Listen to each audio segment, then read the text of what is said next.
ಬಂಧುಗಳೇ ನಮಸ್ಕಾರ. ನಾನು ಶ್ರೀನಿವಾಸ ಮೂರ್ತಿ. ನಮ್ಮ ಯೂಟ್ಯೂಬ್ ಚಾನಲ್ಗಾಗಿ ಇವತ್ತಿನ ಕನ್ನಡ ನಾಡಿನ ಒಬ್ಬ ಮಹಾನ್ ಚೇತನದ ನಿಮ್ಮ ಮುಂದೆ ಅವ್ರ ಬಗ್ಗೆ ನಿಮ್ಮ ಮುಂದೆ ಮಾತಾಡಬೇಕು ಅಂತ ಅನಿಸಿದೆ. ಯಾಕಂದರೆ ಇವತ್ತು ಅವರ ಹುಟ್ಟುಹಬ್ಬ ಕೂಡ. ಇವತ್ತು ತಾರೀಕು 27 ಫೆಬ್ರವರಿ. ನಮ್ಮ ನಾಡೋಜ ಪುರಸ್ಕೃತರು, ಕನ್ನಡ ವಿಶ್ವವಿದ್ಯಾಲಯಗಳ ನೂರಾರು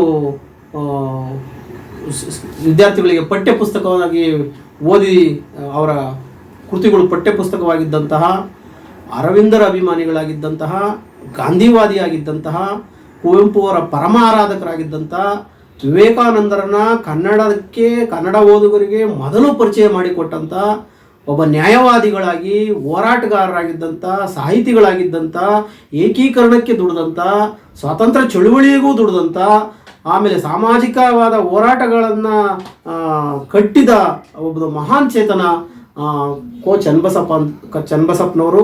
ಅವರು ನನಗೆ ಆರಾಧ ಗುರುಗಳ ಸಮಾನ, ಭಗವಂತನ ಸಮಾನವಾಗಿ ಇದ್ದವರು. ನನ್ನ ಕಳೆದ 16 ವರ್ಷಗಳಲ್ಲಿ ಅವರ ಒಂದು ಒಡನಾಟ ಎಷ್ಟು ಇತ್ತು ಅಂತ ನನಗೆ ಹೇಳಲಿಕ್ಕಾಗಲ್ಲ ಪದಗಳಲ್ಲಿ. ನನಗೆ ಕುವೆಂಪುವನ್ನು ಕರಗತ ಮಾಡಿಕೊಳ್ಳಿಕ್ಕೆ ಅವರ ಕೃತಿಗಳು ಸಹಾಯಕವಾಗಿದ್ವು. ಅಂಥ ಒಂದು ಮಹಾನ್ ಚೇತನದ ಇವತ್ತು ಜನ್ಮದಿನದ ನೆನಪಿಗಾಗಿ ಇತ್ತೀಚೆಗೆ ಈಗ ತಾನೇ ನಾವು ಒಂದು ಕಾರ್ಯಕ್ರಮವನ್ನು ಮುಗಿಸ್ಕೊಂಡು ಬಂದ್ವಿ. BMC ಪ್ರತಿಷ್ಠಾನದಲ್ಲಿ ಕೋ ಚನ್ನಬಸಪ್ಪನವರ ಅನುವಾದಗಳ ಕುರಿತಾದ ಒಂದು ವಿಚಾರ ಸಂಕಿರಣ ಇತ್ತು. ಅಲ್ಲಿ ನಾನು ಕೇಳ್ತಾ ಇರಬೇಕಾದ್ರೆ, ಹೌದು, ಇಂಥ ವಿಚಾರಧಾರೆಗಳು ಕನ್ನಡ ನಾಡಿನ ಜನಕ್ಕೆ ತಲುಪಬೇಕು, ಇಲ್ಲಾಂದರೆ ಮುಂದಿನ ಪೀಳಿಗೆ ಯಾರು ಏನು ಅನ್ನೋದನ್ನೇ ಮರ್ತೋಗ್ಬಿಡುತ್ತೆ. ನಾಡು ಕಟ್ಟಿದವರು, ನಾಡು ನುಡಿಗಳಿಗೆ ಇವತ್ತಿನ ಪೀಳಿಗೆ ಒಂದು ಸ್ವಲ್ಪನಾದರೂ ನಾವು ಘನತೆಯಿಂದ ಬದುಕ್ತಾ ಇದ್ವಿ. ಅದಕ್ಕೆ ಕಾರಣ ಆಗಿದ್ದವರು ಕೋ ಚನ್ನಬಸಪ್ಪವರು. ಅವರ ಬಗ್ಗೆ ಆಲ್ರೆಡಿ ಸುಮಾರು ಜನ PhD ಕೂಡ ಮಾಡಿದ್ದಾರೆ. ಅಂಥ ಒಂದು ಚೇತನದ ಕೆಲವೊಂದು ವಿಚಾರಗಳನ್ನ ನಿಮ್ಮ ಮುಂದೆ ನಾನು ಹಂಚ್ಕೊಳ್ಬೇಕು. ಅವರು ವಿವೇಕಾನಂದರನ್ನ ಮೊದಲು ಓದಿದ್ದು ಅವರು ಸ್ವತಂತ್ರ ಚಳುವಳಿಯ ಹೋರಾಟದಲ್ಲಿ ಜೈಲು ಪಾಲಾದಾಗ, ಜೈಲಿನಲ್ಲಿ ಕೂತ್ಕೊಂಡು ಓದ್ತಾರೆ. ಅಂಥ ವಿಚಾರಧಾರೆಗಳನ್ನು ಜನ ಸ್ವೀಕರಿಸಿದ್ದೇ ಆದರೆ ಅವರು ಎತ್ತರಕ್ಕೆ ಬೆಳೆಯುತ್ತೆ ಅನ್ನೋ ಒಂದನ್ನು ಮನಗಂಡು ಅದನ್ನು ಕನ್ನಡದ ಓದುಗರಿಗೆ ಪರಿಚಯ ಮಾಡಿಕೊಡ್ಬೇಕು ಅಂದ್ಬಿಟ್ಟು ಅನುವಾದ ಕೂಡ ವಿವೇಕಾನಂದರ ಸಮಗ್ರ ಕೃತಿಗಳನ್ನ ಅನುವಾದ ಮಾಡ್ತಾರೆ. ಸ್ವಲ್ಪ ಮಾಡ್ತಾ ಇರ್ತಾರೆ. ಕೊನೆಗೆ ಕುವೆಂಪು ಅವರ ಸಂಪರ್ಕ ಬರುತ್ತೆ. ಕುವೆಂಪು ಅವರಿಗೆ ತೋರಿಸಿದಾಗ ಕುವೆಂಪು ಅವರು ಹೇಳ್ತಾರೆ, ಇಲ್ಲ, ಇದನ್ನು ನೀವು ಸಮಗ್ರವಾಗಿ ಮಾಡಬೇಕು, ಬಿಡಿಯಾಗಿ ಮಾಡಬೇಡಿ, ಇಡಿಯಾಗಿ ಮಾಡಿ, ಸಮಗ್ರವಾಗಿ ಮಾಡಿ. ಯಾವುದೋ ಒಂದು ಚಿನ್ನದ ಗಣಿ ಇಂಗ್ಲೀಷ್ನಲ್ಲಿ ಬಂದಿಯಾಗಿ ಇದೆ, ಅದನ್ನು ನೀವು ಕನ್ನಡದ ಮೂಲಕ ಹೊಸ ಇದಕ್ಕೆ ಕಾಲುವೆಗಳಿಗೆ ಹರಿಸಿದಾಗ ನಮ್ಮ ಜನಮನಕ್ಕೂ ಇದೊಂದರ ನಿಧಿ ಸಿಕ್ದಂಗೆ ಆಗುತ್ತೆ ಅನ್ನೋ ಒಂದು ಬೋಧನೆ ಅವರಿಗೆ ಆಗುತ್ತೆ. ಅದಕ್ಕೋಸ್ಕರ ಅವರು ವಿವೇಕಾನಂದರನ್ನ ಸಮಗ್ರವಾಗಿ ಕನ್ನಡಕ್ಕೆ ಒಂದು ಸರಳವಾಗಿ ತರ್ತಾರೆ. ಅವರ ಅದ್ಭುತ ಕೃತಿಗಳು ವಿವೇಕಾನಂದರ ಕುರಿತಾಗಿವೆ. ಏನು ವಿವೇಕಾನಂದರು ಜಯಬೇರಿಯನ್ನು ಬಾರಿಸಿ ಭಾರತಕ್ಕೆ ಬಂದಾಗ, ಭಾರತದ ಕೊಲಂಬೋಯಿಂದ ಉತ್ತರದ ಕಾಶ್ಮೀರದವರೆಗೂ, ಅಲ್ಮೋರದವರೆಗೂ ಅವರು ಓಡಾಡಿ ಭಾಷಣಗಳನ್ನು ಮಾಡಿದ್ದನ್ನು ಕುವೆಂಪುನೂ ಕೂಡ ಮಾಡಿದ್ದಾರೆ. ಅದನ್ನು ಕೊಲಂಬೋಯಿಂದ ಅಲ್ಮೋರಕ್ಕೆ ಅಂತ. ಅದಕ್ಕೂ ಮುಂಚೆನೇ ಕೋ ಚನ್ನಬಸಪ್ಪರು ಕಡಲ ತಡಿಯಿಂದ ಐಮಾಚಲದೆಡೆಗೆ ಅಂತ ಒಂದು ಪುಸ್ತಕನ ವಿವೇಕಾನಂದರ ಸಮಗ್ರ ಸಾಹಿತ್ಯನ ಒಳಗೊಂಡ, ಸಮಗ್ರ ಬೋಧನೆಗಳನ್ನು ಒಳಗೊಂಡ ಒಂದು ಗ್ರಂಥನ ತರ್ತಾರೆ. ಆಮೇಲೆ ಅರವಿಂದರ ಅಭಿಮಾನಿಯಾಗಿ ಕನ್ನಡಕ್ಕೆ ಅರವಿಂದರ ಪ್ರಭಾವ ಎಷ್ಟಿದೆ, ಕನ್ನಡಕ್ಕೆ ಅರವಿಂದರು ಇಡೀ ಜಾಗತಿಕವಾಗಿ ಏನೆಲ್ಲ ಕೆಲಸ ಮಾಡಿದ್ದಾರೆ ಅನ್ನೋದ್ರ ಬಗ್ಗೆ ಅವರು ಬಹಳ ವಿಸ್ತೃತವಾಗಿ, ಕನ್ನಡ ನಾಡಿನಲ್ಲಿ ಅರವಿಂದರ ಬಗ್ಗೆ ಅಷ್ಟು ಕೆಲಸ ಮಾಡಿದ ಬೇರೊಬ್ಬ ಸಾಹಿತಿನೇ ಇಲ್ಲ ಅನ್ಬೋದು. ಹಾಗೆ ನೋಡಿದ್ರೆ ಬೇಂದ್ರೆ ಆದಿಯಾಗಿ, ಸಿಂಪಿ ಲಿಂಗಣ್ಣರ ಆದಿಯಾಗಿ ಎಲ್ಲರೂ ಕನ್ನಡದ ಎಲ್ಲ ದೊಡ್ಡ ದೊಡ್ಡ ಕವಿಗಳೆಲ್ಲ ಅರವಿಂದರ ಆರಾಧಕರಾಗಿರ್ತಾರೆ. ಆದರೆ ಸ್ವಲ್ಪ ಕೃತಿಗಳನ್ನ ಬರೀತಾರೆ. ಆದರೆ ಕೋ ಚನ್ನಬಸಪ್ಪವರಂತೂ ಅವರು ಅರವಿಂದರ ದಿವ್ಯ ಜೀವನ ಆಗ್ಬೋದು, ಸಾವಿತ್ರಿ ಆಗ್ಬೋದು, ಏನು ಜಗತ್ತಿನ ಮೇರು ಗ್ರಂಥಗಳು ಅಂತ ಕುವೆಂಪುನೇ ಕರೆದ್ರು ಅಂಥ ಗ್ರಂಥಗಳನ್ನ ಕನ್ನಡಕ್ಕೆ ಮಾಡ್ತಾರೆ. ಅಂಥ ಒಂದು ದೊಡ್ಡ ಚೇತನ ಕನ್ನಡ ನಾಡಿಗೆ. ಹೇಳ್ತಾ ಹೋದರೆ ಸಾವಿರಾರು ವಿಚಾರಗಳು. ಇವತ್ತು ಬಳ್ಳಾರಿ ಕರ್ನಾಟಕಕ್ಕೆ ಸೇರಬೇಕು ಅನ್ನೋದೇ ಕಾರಣ ಯಾರಾದರೂ ಇದ್ದರೆ, ಕಾರಣೀಭೂತರು ಯಾರಾದರೂ ಆಗಿದ್ದರೆ, ಏಕೀಕರಣ ಚಳುವಳಿಯಿಂದ ಮುನ್ನಡೆಸಿ ಬಳ್ಳಾರಿಯನ್ನು ಕರ್ನಾಟಕಕ್ಕೆ ಸೇರ್ಪಡೆ ಮಾಡಿದ ದಿಟ್ಟ ಹೋರಾಟ ಇವ್ರದ್ದು. ಇವತ್ತು ನಾವು ಹೆಮ್ಮೆಯಿಂದ ಹೇಳ್ಕೋಬೋದು, ಹಂಪೆ ತೆಲುಗಿನ ಪಾಲಾಗ್ತಿತ್ತು, ಆಂಧ್ರದ ಪಾಲಾಗ್ತಾ ಹೋಗ್ತಾ ಇತ್ತು ಇಂಥ ಮಹನೀಯರು ಇಲ್ಲದೆ ಹೋಗಿದ್ರೆ. ಆಮೇಲೆ ಯಾವತ್ತು 90, 80, 70ರ ದಶಕದಲ್ಲಿ ಕನ್ನಡದಲ್ಲಿ, ಕರ್ನಾಟಕದಲ್ಲಿ ಬೇರೆ ಭಾಷಿಗರ ಹಾವಳಿ ಜಾಸ್ತಿ ಇದ್ದಾಗ ಕನ್ನಡ ಹೋರಾಟಗಾರರಿಗೆಲ್ಲ ಇವರು ಮಾರ್ಗದರ್ಶಿಯಾಗಿ, ಲೀಗಲ್ ಅಡ್ವೈಸರ್ ಆಗಿ, ಜನತಾದಳಕ್ಕೆ ಲೀಗಲ್ ಅಡ್ವೈಸರ್ ಆಗಿ ದುಡಿದಂಥ ಮಹನೀಯರು.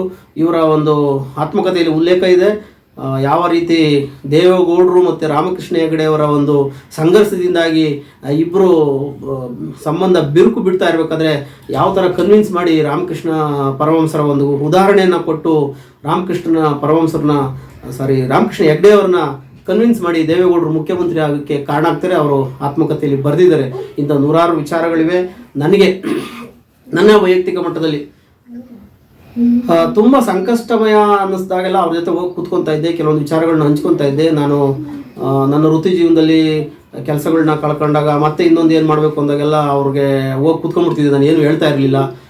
ಒಂದ್ಸಲಿ ಏನೋ ನನಗೆ ನೆನಪಿದೆ, ಅವ್ರ ದಿವ್ಯ ಜೀವನ ನನಗೆ ಅರ್ಥ ಆಗ್ತಿಲ್ಲ ಅಂತ ಹೇಳಿದಾಗ, ಅಯ್ಯೋ ಅದೆಲ್ಲ ಹೊಟ್ಟೆ ತುಂಬಿದಾಗ, ಸುಖ ಸಮೃದ್ಧಿಯಿಂದ ಇದ್ದಾಗ ಓದಬೇಕಾದಂಥ ಗ್ರಂಥಗಳು. ನೀವೊಂದು ಕೆಲಸ ಮಾಡಿ, ಕೆಲಸ ಹಿಡಿ, ಬದುಕನ್ನು ಕಟ್ಕೊಳ್ಳಿ, ಆಮೇಲೆ ನೀವು ಇದ್ರ ಬಗ್ಗೆ ಚರ್ಚಿಸೋಣ ಅಂತ ನನಗೆ ಬುದ್ಧಿ ಹೇಳಿದಂಥ ಮಹನೀಯರು. ನಾನು ಕುವೆಂಪು ವಿಚಾರ ವೇದಿಕೆಯನ್ನು ಶುರು ಮಾಡಬೇಕಾದ್ರೆ ನಾನು ಸುಮ್ಮನೆ ಓದ್ಕೊಂಡಿದ್ದೀನಿ, ಆದರೆ ಅದನ್ನೇನಾದ್ರೂ ಒಂದು ಸಂಸ್ಥೆ ರೂಪ ಕೊಡಬೇಕು ಅನ್ನೋ ಒಂದು ಕನಸಿತ್ತು. ಆದರೆ ಹೇಗೆ ಅಂತ ಗೊತ್ತಾಗ್ತಿರಲಿಲ್ಲ. ಒಂದ್ಸಲ ಹೇಳಿದಾಗ ಕುವೆಂಪು ಅವರ ಮಗಳನ್ನ ಕರೆಸಿ ಒಂದು ಕುವೆಂಪು ವಿಚಾರ ವೇದಿಕೆನ ಇನಾಗ್ರೇಟ್ ಮಾಡಿ ಅವರೇ ಬಂದು ದೀಪ ಬೆಳಗಿಸಿ ಮಾತಾಡಿ ಆಶೀರ್ವಾದ ಮಾಡಿದ್ದು ನನ್ನ ಒಂದು ಸುಕೃತ ಅಂದ್ಕೊಂಡಿದ್ದೀನಿ. ಅಂಥ ಮಹನೀಯರು ತುಂಬ ವಿರಳ. ಯಾಕಂದರೆ ಬುದ್ಧ, ಬಸವ, ಅಂಬೇಡ್ಕರ್, ಕುವೆಂಪುನ ನಾವು ಓದ್ತೀವಿ, ಆದರೆ ಅಳವಡಿಸ್ಕೊಳ್ಳೋದು ಇಲ್ಲ. ಅವರು ಅಕ್ಷರ ಸಹ ಏನು ನುಡಿದ್ರು ಹಂಗೆ ನಡೆದ್ರು, ಅದನ್ನೇ ಬರೆದ್ರು ಕೂಡ. ಅವರು ನೆನಪು ಹೇಳಿದರು, ನನಗೆ ಚೆನ್ನಾಗಿ ನೆನಪಿದೆ. ಬಳ್ಳಾರಿಯಲ್ಲಿ ಅವರ ವಕೀಲಿಕೆ ವೃತ್ತಿ ಮಾಡಿದಾಗ 1 ಅಥವಾ 2 ಕಿಲೋಮೀಟ್ರು ಬಳ್ಳಾರಿಯ ರೈಲ್ವೆ ಗೇಟನ್ನು ದಾಟ್ಕೊಂಡು ಬಳಸ್ಕೊಂಡು ಬರ್ತಾಯಿದ್ರು. ಅವಾಗ ರೈಲ್ವೆ ಬ್ರಿಡ್ಜ್ ಇರಲಿಲ್ಲ. ಬೇರೆಯವರೆಲ್ಲ ಹಂಗೆ ದಾಟ್ಬಿಡೋರು. ನನಗೆ ಅದು ನೈತಿಕ ಪ್ರಜ್ಞೆ ಕಾಡ್ತಾ ಇತ್ತು. ದಾಟೋದೇ ತಪ್ಪು, ಅದರಲ್ಲಿ ಕರಿಕೋಟ್ ಹಾಕ್ಕೊಂಡು ಹೆಂಗೆ ದಾಟ್ಲಿ ಅಂದ್ಬಿಟ್ಟು 1.5 ಕಿಲೋಮೀಟ್ರು ನಡ್ಕೊಂಬರ್ತಾ ಇದ್ದನ್ನು ಹೇಳಿದರೆ, ಅವರ ಸಾಹಿತ್ಯದ ಕನ್ನಡ ಸಾಹಿತ್ಯಕ್ಕಂತೂ 80 ಕೃತಿಗಳು, ಅದ್ಭುತ ಕೃತಿಗಳು, ಒಂದಕ್ಕಿಂತ ಒಂದು ಕೃತಿಗಳು. ನ್ಯಾಯಾಧೀಶರಾಗಿ ಎಲ್ಲೋ 1-2 ಡಿಗ್ರಿ ಕೊಟ್ಕೊಂಡು ಕೆಲಸ ಮಾಡಿ 6-3 ಆಗಬೇಕಾದಂಥ ಚನ್ನಬಸಪ್ಪರು ಇಂಥ ಅದ್ಭುತ ಕೃತಿಗಳನ್ನು ಬರೆದು ಕನ್ನಡಿಗರ ಮನೆ ಮಾತಾಡ್ತಾರೆ.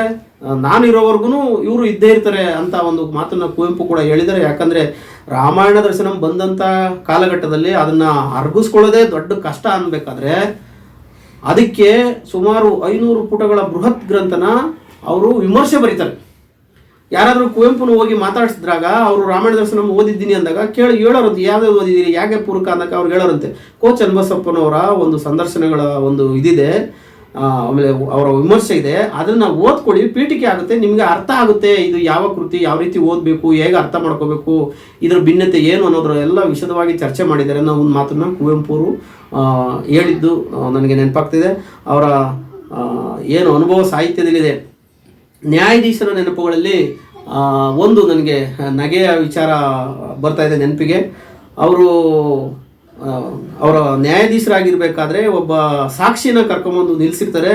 ಅವ್ರಿಗೆ ಯಥಾವತ್ತಾಗಿ ಅವ್ರಿಗೆ ಕೇಳ್ತಾರೆ, ನೋಡಪ್ಪ ನೀನು ಸಾಕ್ಷಿ ಹೇಳಕ್ಕೆ ಬಂದಿದ್ಯಲ್ಲಪ್ಪ, ಈ ಸಾಕ್ಷಿಯ ಮಹತ್ವ, ಇದ್ರ ಬೆಲೆ ಏನು ಅಂತ ಔಪಚಾರಿಕವಾಗಿ ಕೇಳ್ತಾರೆ ಅಷ್ಟೇ. ಅವ್ರು ಕೇಳಬೇಕಾದ ರೀತಿಯಲ್ಲಿ ಅವನು ಆ ಸಾಕ್ಷಿ ಹೇಳಕ್ಕೆ ಬಂದಿದ್ದಂಥ ವ್ಯಕ್ತಿ ಅದಕ್ಕೆ ಎದುರ್ಕೊಂಡ್ಬಿಟ್ಟು, ಸ್ವಾಮಿಯರ ನಮ್ಗೆ ಏನೂ ಗೊತ್ತಿಲ್ಲರ, ಬರೀ 50 ರೂಪಾಯಿ ಮಾತ್ರ ಕೊಟ್ಟವ್ರ ನಮಗೆ ಅಂತ ಹೇಳ್ಬಿಟ್ಟು, ಆಮೇಲೆ ಅದು ಸುಳ್ಳು ಸಾಕ್ಷಿ ಕರ್ಕೊಂಬಂದಿದ್ದೀರ, ದುಡ್ಡು ಕೊಟ್ಟು ಸಾಕ್ಷಿ ಹೇಳಲಿಕ್ಕೆ ಇಲ್ಲಿ ನ್ಯಾಯಾಲಯದ ಸಮಯನ ಹಾಳು ಮಾಡ್ತೀರ ಅಂತ ಹೇಳ್ಬಿಟ್ಟು ಅದನ್ನು ಕೇಸ್ ಖುಲಾಸೆ ಮಾಡಿಬಿಡ್ತಾರೆ. ಇಂಥ ಹತ್ತಾರು ಅನುಭವಗಳನ್ನ ಅವರು ಬರ್ಕೊಂಡವ್ರೆ.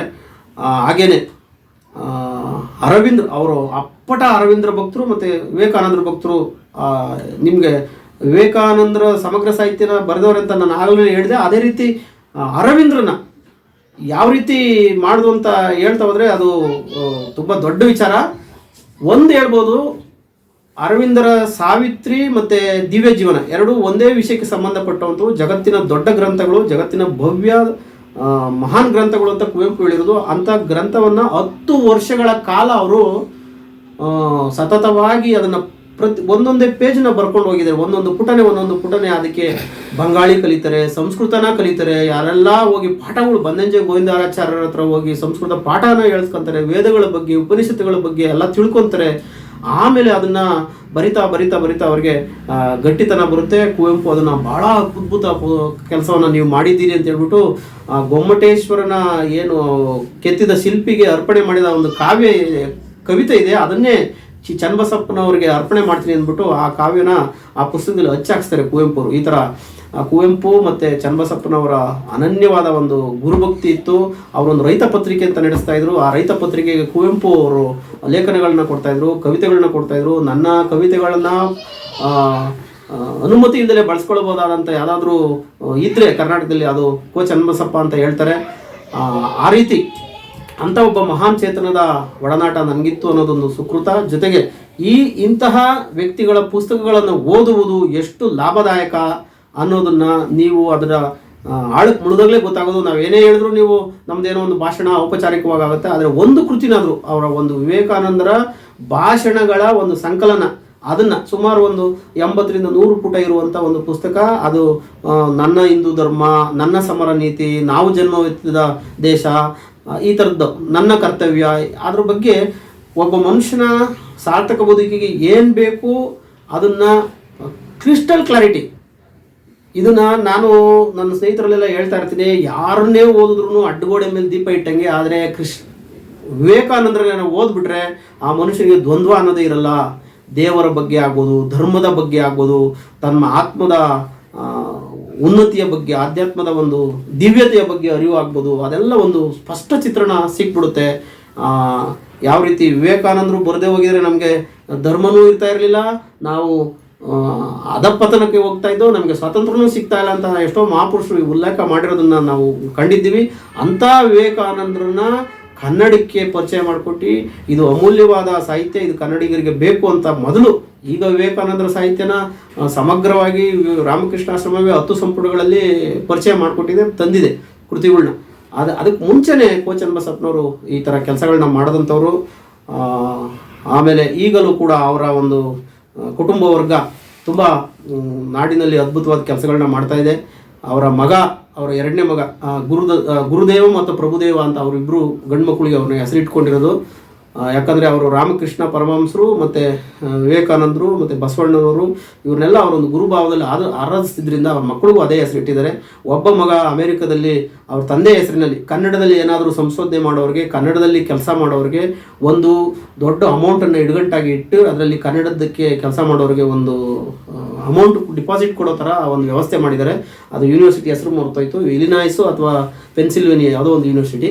ಹಾಗೇ ರೀತಿ ಇನ್ನೊಬ್ಬ ಮಗ ಅವರು MD ಆಗಿದ್ದಾರೆ, ಡಾಕ್ಟ್ರು, ರಾಮಯ್ಯ ಹಾಸ್ಪಿಟ್ಲಲ್ಲಿ ಡೀನ್ ಆಗಿದ್ದರು. ಈಗ ವಿಕ್ರಮ್ ಹಾಸ್ಪಿಟ್ಲಿಗೇನೋ ಇದ್ದಾರೆ. ಅವರ ಮೊಮ್ಮಗ ಅನೂಪ್ ಸೀಳಿನ್ ಅಂತ ಒಬ್ಬ ಸಂಗೀತಗಾರ, ನೀವು ಎಲ್ಲರಿಗೂ ಕೇಳಿದಿರತ್ತು, ಒಳ್ಳೆ ಸಂಗೀತಗಾರ. ಈ ಥರದ್ದು ಅವರು ಈಗಲೂ ಅವರ ಕುಟುಂಬ ವರ್ಗದಲ್ಲಿ ನಾಡು ನುಡಿಗೆ ಅಭಿಮಾನ ಇಟ್ಕೊಂಡಂಥ ಜನ ಬೇಜನ ಇದ್ದಾರೆ. ಇದು ನಿಮಗೆ ಇಷ್ಟು ಮಾಹಿತಿ ನಿಮಗೊಂದು ಪೀಠಿಕಾ ರೂಪವಾಗಿ ಕೊಟ್ಟಿದ್ದೀನಿ. ನಾವು ಹೇಳ್ತಾ ಹೋದರೆ ವಿಚಾರಗಳು ನಮಗೆ ಸ್ಪಷ್ಟವಾಗಿ ಇದನ್ನೇ ಹೇಳಬೇಕು, ಹಿಂಗೆ ಹೇಳಬೇಕು ಅಂತ ಗೊತ್ತಿಲ್ಲ. ಯಾಕಂದರೆ ವಿಚಾರ ಅಷ್ಟು ದೊಡ್ಡದಿದೆ. ನಾನು ನನ್ನ ಒಂದು ಕವನ ಸಂಕಲನ ಬಿಡುಗಡೆ ಆದಾಗ ಇದರಲ್ಲಿ ನಾಡೋಜ ಚನ್ನಬಸಪ್ಪನವರಿಗೆ ಒಂದು ಕವಿತೆನೇ ಬರೆದು ಸೇರಿಸಿದ್ದೀನಿ ಅದರೊಳಗಡೆ.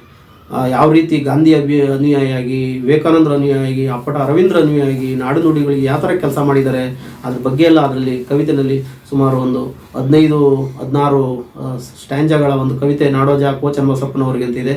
ನಾನು ನಿಮಗೆ ಯಾವಾಗಾದರೂ ಮತ್ತೊಮ್ಮೆ ವಿಡಿಯೋ ಮಾಡಿ ಓದಿ ಹೇಳ್ತೀನಿ. ಬಂಧುಗಳೇ, ಇವಿಷ್ಟು ನಾನು ಅಂದರೆ ಟ್ರೈಲರ್ ಥರ ಕೊಟ್ಟಿರ್ಬೋದು. ನಾಡು ಎಂತೆಂಥ ಮಹನೀಯರನ್ನು ಒಳಗೊಂಡಿತ್ತು, ಯಾವ ಥರ ದುಡಿದ್ರು, ಎಷ್ಟು ಶಿಸ್ತಾಗಿ ಬದುಕಿದ್ರು, ಅದೆಲ್ಲ ನಿಮಗೆ ಸಿಗಬೇಕು ಅಂದರೆ ಆಳಕ್ಕೆ ಹೋಗಬೇಕು. ನಾವು ನಿಮಗೆ ಕೆಲವೊಂದು ಅವ್ರ ಮಾಹಿತಿನ ಕೊಟ್ಟೆ. ನಮಸ್ಕಾರ. ಮತ್ತೊಮ್ಮೆ ಇನ್ನೊಂದು